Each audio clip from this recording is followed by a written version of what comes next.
Hi, Pillbug9 here with another episode of PillbugCraft.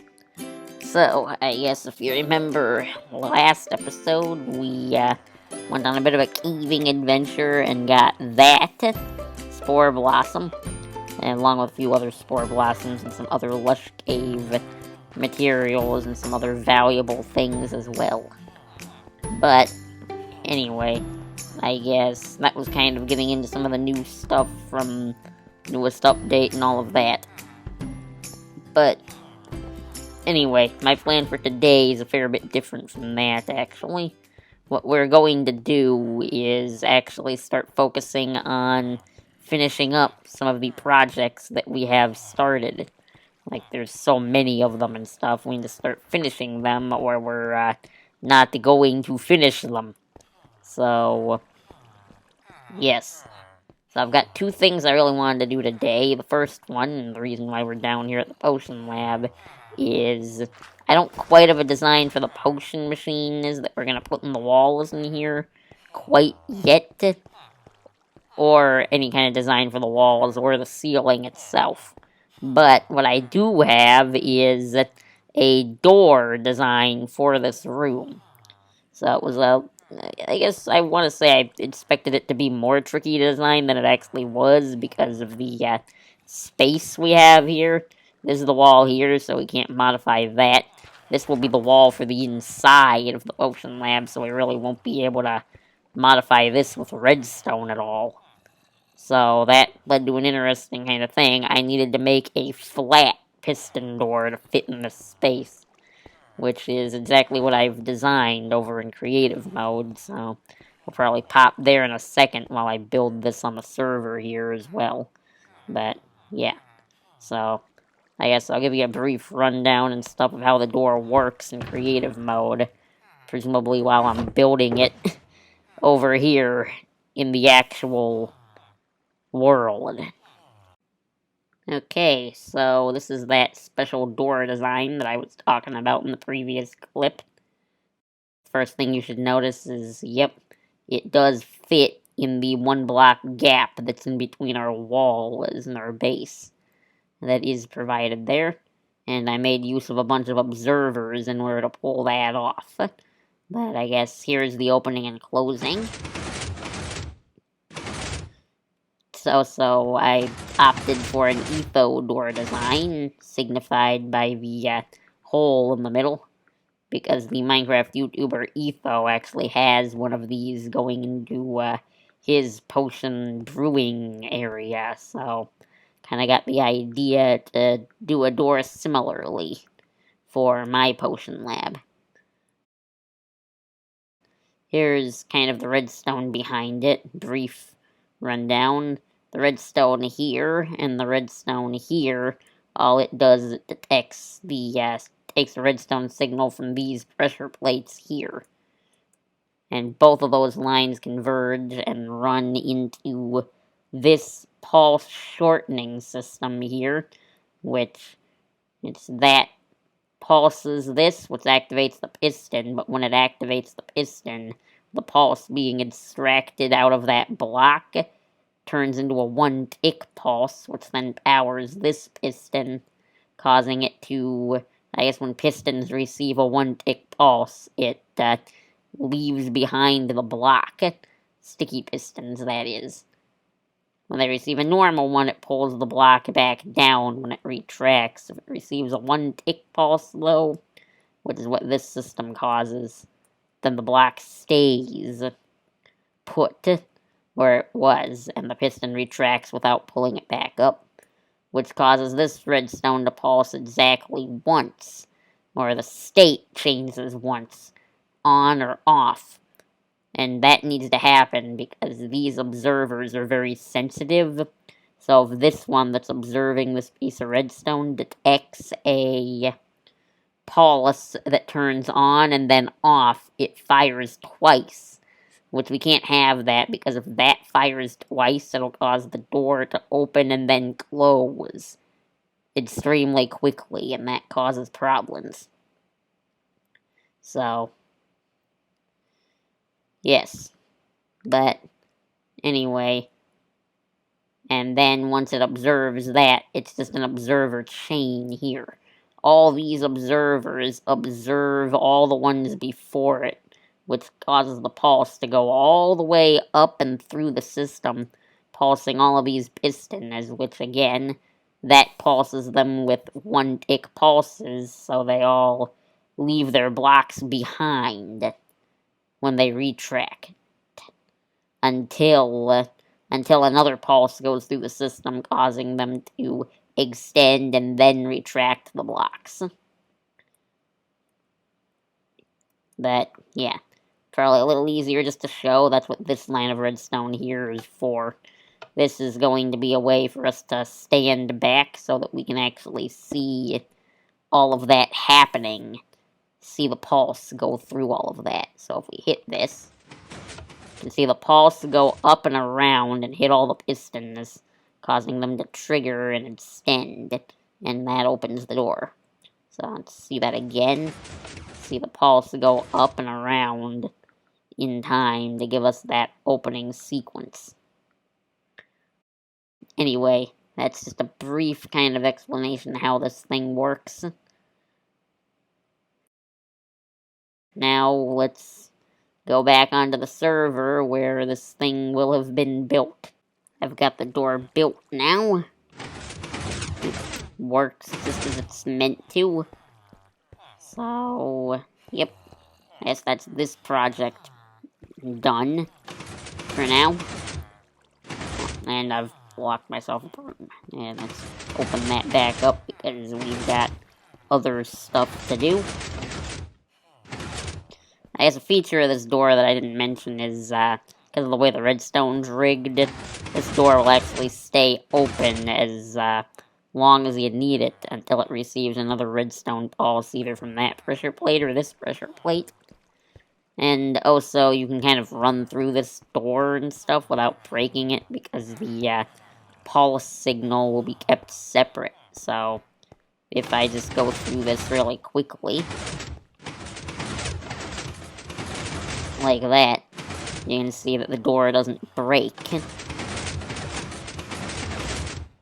But rather what happens is it generates a second pulse of redstone through the observer chain, and that activates everything after the first pulse activates it, causing the door to close up, just like it should, rather than running any risk of it breaking. So, yes, I'm pretty happy with that design, then. Anyway, I'm going to go ahead and head over to the second project. I guess, if you think back, you'll have seen it, I think probably just a few videos ago. But we do have a jungle outpost area that's off in the jungle. That area doesn't actually look very good, like, at all. So, I think it's time that we go ahead and replace that with something better. That was always the plan to go over there and do, so guess I need to go finish that project. It's definitely time to replace that with something a lot better than what we currently have over there. Anyway, let's get on with that then. Let's put on our golden helmet here for safe passage through the nether, and let's get going.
Okay, and we're back. Hope you enjoyed that time lapse, but as you can tell, this is supposed to be one of those kind of jungle temple pyramid things. So, yeah. We got a little bit of a bridge here, as you can tell from this. And it goes over to our jungle pyramid thing, of which you just pretty much drop down into it after coming out of there. Now, I did plan to go ahead and, upgrade this area to be kind of like a miniature lush cave biome thing, where you come out of the portal, you come out of the cave, and then you see this thing as our new jungle outpost area here, which is kind of still in the plan, but we're not going to have time to do that this time. Anyway, the decoration on the inside of this thing is not quite done yet. So, as we're missing some beds, I was going to put a couple of beds here, and on the other side, in these little holes in the wall here. I think I also need to go ahead and probably, I kind of forgot to patch these over. These are supposed to be stone bricks all the way up. So I'll have to go ahead and replace that later, but for the time being,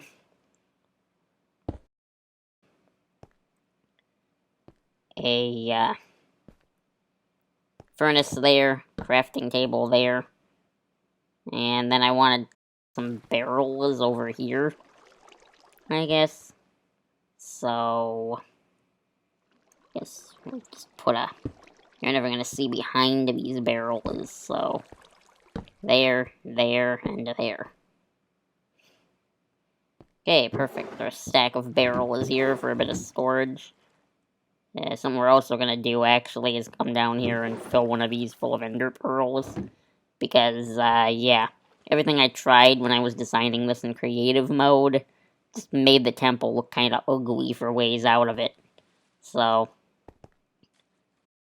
there's another thing you can do as well, is probably just,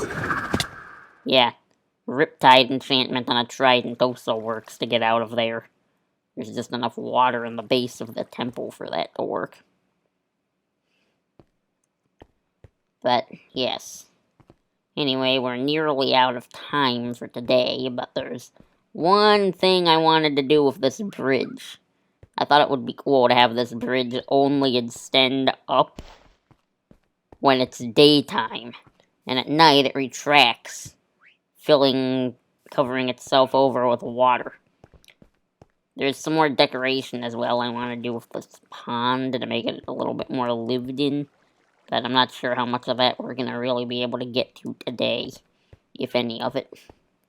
But I have a redstone mechanism to retract this bridge down one block at night. So I'm going to install that, and we'll be back. Okay, and there we go.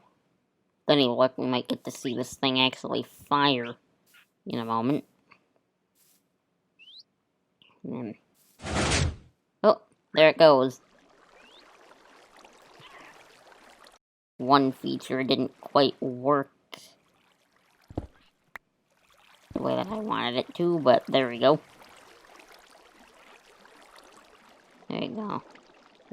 This is supposed to replenish the flowing water. And it would if those were source blocks, actually.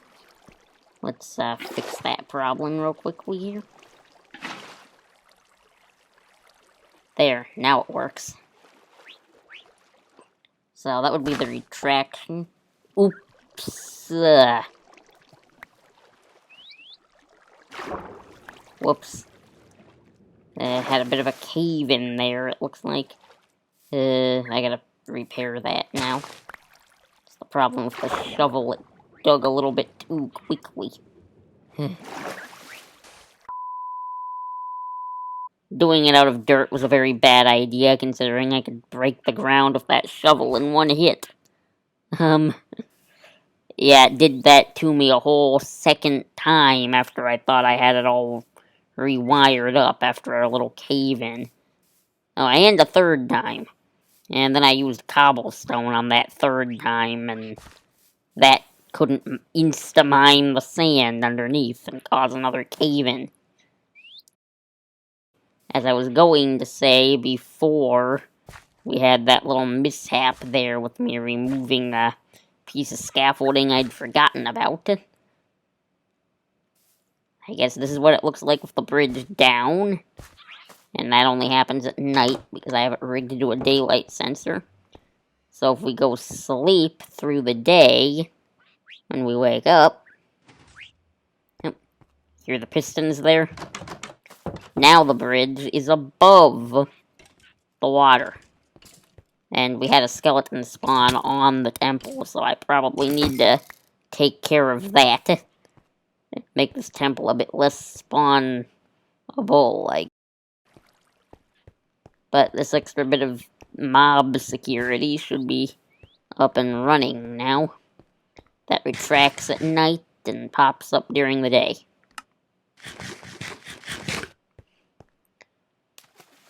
And if we just drop down into here, I'm going to go ahead and take care of this right now. Let's see, just do that and that. And break these. And replace them with that. But not that. Did I forget the mossy stone bricks? I did, didn't I? Oh well. Just make do with what we have then. There, so now this whole thing here goes up. The wall is. And I couldn't find the necessary wool for the beds, so I'll just have to put down the beds here next time. Because we are out of time for this video.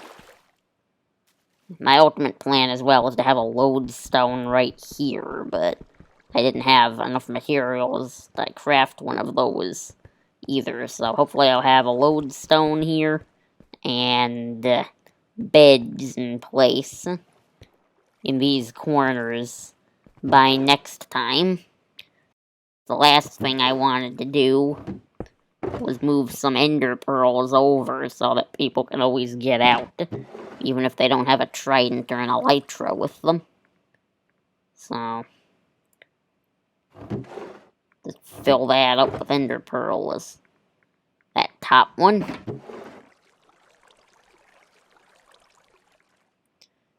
That should be enough to make sure no one gets stuck down here. But, yeah. Anyway, that would be all the video time I have for today. So, guess if you enjoyed our little temple build here, consider giving the video a like. If you really loved it, consider subscribing. And that's about it for me for today. My name is PillbugCraft, and so long till next time.